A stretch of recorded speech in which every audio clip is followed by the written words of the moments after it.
Hi, good evening everyone. ഞാൻ ഇന്ന് പുതിയ ടേമിനെ കുറിച്ച് കുറച്ച് കാര്യങ്ങൾ പറയാനായിട്ട് ആഗ്രഹിക്കുന്നുണ്ട്. ഇന്റർവ്യൂ നാളെയാണ് എന്ന് പറഞ്ഞിട്ടൊരു കോൾ വന്നാൽ തന്നെ പെട്ടെന്ന് ചിലർ പാനിക് ആകുന്നത് കണ്ടിട്ടില്ലേ? അപ്പോൾ എന്തായി പാനിക് അറ്റാക്ക് വന്നു എന്നൊക്കെ പറയുന്നത് എപ്പോഴെങ്കിലും ഒക്കെ കേട്ടിട്ടുണ്ടാവും, ആരെങ്കിലും ഒക്കെ പറയുന്നത് കേട്ടിട്ടുണ്ടാവും. എന്താണ് ഈ പാനിക് അറ്റാക്ക് എന്ന് പറയുന്നത്? എന്തുകൊണ്ട് വരുന്നു എന്നുള്ളത്, അതിനെ എങ്ങനെ നേരിടാം? അപ്പോൾ പാനിക് അറ്റാക്ക് എന്ന് പറയുന്നത് ഒരു ആൻസൈറ്റി ഫോമാണ്.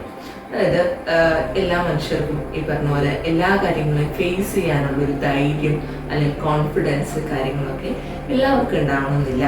കുറച്ച് പേർക്ക് അത് കുറച്ച് കുറവായിരിക്കും. അത് ചിലപ്പോൾ അവരുടെ ജനറ്റിക് ഫീച്ചേഴ്സ് കൊണ്ടായിരിക്കും, അതല്ലെങ്കിൽ അവരുടെ സാഹചര്യം അവരെ അങ്ങനെ ആക്കിയതായിരിക്കാം.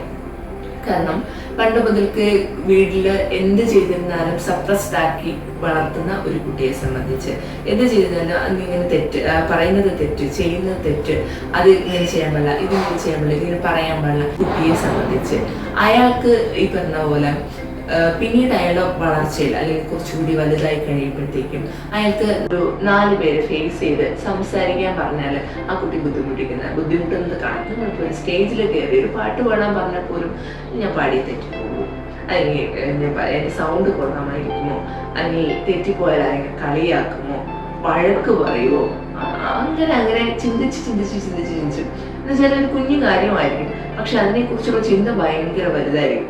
അങ്ങനെ ഒത്തിരി ചിന്തിച്ച് വരുമ്പോഴത്തേക്കും ഉണ്ടാകുന്ന ഒരു കാര്യമാണ് ഉത്കണ്ഠ എന്ന് പറയും. ഉത്കണ്ഠ എന്ന് പറയുമ്പോൾ കുഞ്ഞു ചിന്തകൾ തൊട്ട് അത് വളരെ സിവിയർ ആയിട്ട് ചിന്തിക്കുന്ന ഒരു രീതിയിലേക്ക് എത്തും. അവിടെയാണ് അത് ആൻസൈറ്റി ഒരു ഡിസോർഡർ ആയിട്ട് മാറുന്നത്.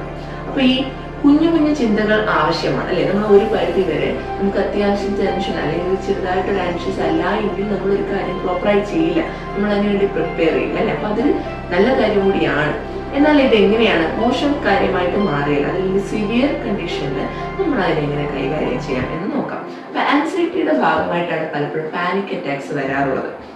ഈ പറഞ്ഞ പോലെ പെട്ടെന്നൊരു ഇന്റർവ്യൂ പറയുന്നു, നമ്മൾ പ്രിപ്പയർ ആയിട്ടില്ല, അല്ലെങ്കിൽ ഒരു എന്താ പറയുക ഒരു മീറ്റിങ്ങിൽ ഇന്ന പോലെ പ്രസന്റ് ചെയ്യണം എന്ന് ബോസ് പറയുന്നു, നമ്മൾ ഒട്ടുമേ പ്രിപ്പയർ അല്ല എങ്കിൽ നമ്മൾ ഉറപ്പായിട്ടും എന്താവും, പാനിക്കാവും. അപ്പൊ അതിനെങ്ങനെ നേരിടാൻ പറ്റും?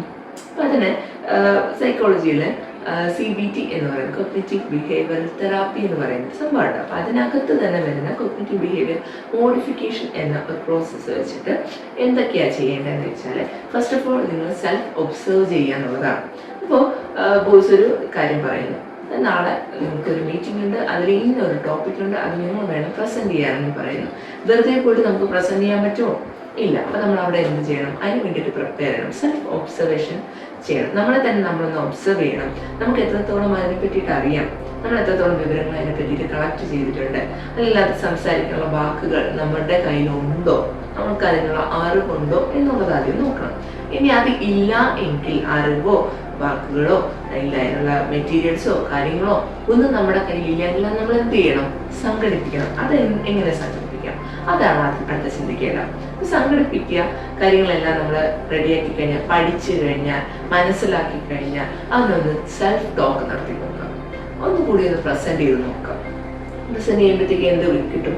നമുക്ക് ഒരിക്കൽ പറയുമ്പോൾ കുറെ തെറ്റുന്ന കാണാം, കുറെ പതറുന്നത് കാണാം.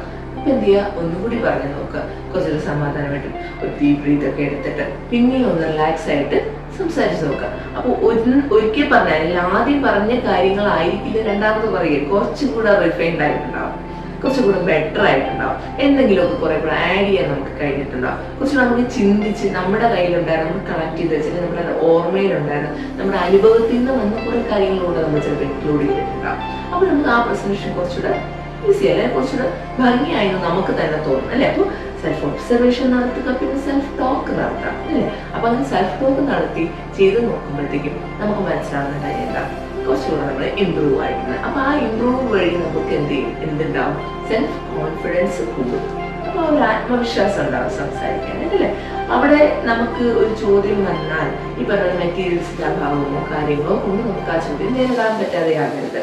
അപ്പൊ അതിന് വേണ്ടിയിട്ടുള്ള ഡാറ്റാസും കാര്യങ്ങളും നമ്മൾ കളക്ട് ചെയ്ത് വെക്കുക, മറ്റു കാര്യങ്ങളെല്ലാം കണ്ടുവെക്കുക, ഒന്നുകൂടി പ്രസന്റ് ചെയ്ത് നോക്കുക, സെൽഫായിട്ട് പ്രസന്റ് ചെയ്ത് പ്രാക്ടീസ് ചെയ്ത് റിഹേഴ്സലൊക്കെ ചെയ്ത് കഴിഞ്ഞിട്ട് നമ്മൾ സെയിം ആ സിറ്റുവേഷനിലേക്ക് ഒന്ന് പോയി നോക്കാം.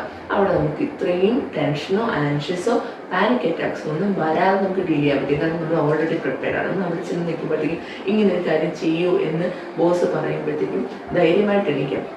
എന്തായാലും സ്റ്റേജ് ഫിയർ, ഒരു ചെറിയൊരു പതറലും കാര്യങ്ങളും ഉണ്ടെങ്കിൽ പോലും നമ്മൾ അത് പുറമെ കാണിക്കാതിരിക്കാനായിട്ട് ശ്രദ്ധിക്കില്ല. കാരണം നമ്മൾ ഓൾറെഡി നമ്മുടെ കയ്യിൽ എന്തുണ്ട്, സോഴ്സ് ഉണ്ട്, ഡാറ്റാസ് ഉണ്ട്, അത് നമ്മുടെ ഒരു ധൈര്യമാണ്. അപ്പോൾ നമ്മൾ എത്രത്തോളം പ്രിപ്പയർഡ് ആവുന്നു നമ്മുടെ ഈ പറയുന്ന പാനിക് അറ്റാക്സും കാര്യങ്ങളും ആൻസൈറ്റിയൊക്കെ നമുക്ക് ഒരു പരിധി വരെ ഒഴിവാക്കാനായിട്ട് പറ്റും. അപ്പോൾ അത് നമ്മളൊന്ന് ട്രൈ ചെയ്ത് നോക്കാം. ഓക്കെ, ആദ്യം ഒബ്സർവ് ചെയ്യുക, നിങ്ങൾ തന്നെ സെൽഫ് ഒബ്സർവേഷൻ നടത്തുക. പിന്നെ എന്ത് ചെയ്യുക, സെൽഫ് ടോക്ക് നടത്തി നമുക്ക് എന്ത് ചെയ്യാം, നമ്മുടെ ഒരു പോരായ്മയും പരിഹരിക്കാനായിട്ട് പറ്റും. അപ്പോൾ അവിടെ കോഗ്നിറ്റീവ് ബിഹേവിയർ മോഡിഫിക്കേഷൻ വഴി ഇങ്ങനൊരു കാര്യത്തിലേക്ക് നമുക്ക് സാധിക്കില്ല എന്ന് വിചാരിക്കുന്ന ഒരു കാര്യത്തിന് നമുക്ക് എന്ത് ചെയ്യാൻ പറ്റും, സാധ്യമാക്കിയെടുക്കാനായിട്ട് പറ്റും. അപ്പോൾ പാനിക് അറ്റാക്സ് എന്ന് പറഞ്ഞിട്ട് ഇനി ഒരിക്കലും പേടിക്കേണ്ടിയോ അല്ലെങ്കിൽ ടെൻഷൻ അടിക്കുകയോ ഒന്നും ആവശ്യമില്ല.